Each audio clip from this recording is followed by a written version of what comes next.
রাসূল বলেন কেউ যদি রমজান মাসে মারা যায় তার কবর আযাব মাফ। কেউ যদি জুম্মার দিন মারা যায় কিংবা জুম্মার রাত্রে মারা যায় তার কবর আযাব মাফ। কেউ যদি পেটের অসুখে মারা যায় তার কবর আযাব মাফ। রাসূল বলেন যদি তোমার জ্বর উঠে সগীরে গুনাহ মাফ। কেউ যদি ডায়রিয়া মারা যায় শহীদের সওয়াব। পানিতে ভেড়া মারা যায় শহীদের সওয়াব। ডেলিভারিতে মহিলা মারা যায় শহীদের সওয়াব। হায় হায় হায়, কত যে সুযোগ বান্দার জন্য আল্লাহ রেখে দিছে, অভাব নাই সুযোগে। বান্দারে শুধু কেমনে গুছায় গাছায়া লাস্টে যখন দেখতেছে একটা দিক দিয়ে রেখে দিছে রোজাটা, আমি না আমি আল্লাহ নিজের হাতে দিব।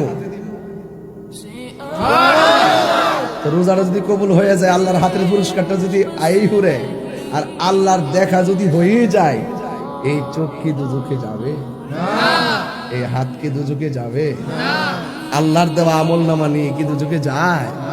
এটা রাখছে কেন? আল্লাহ বলছেন বান্দা হলো আমি আল্লাহর গোপন রহস্য।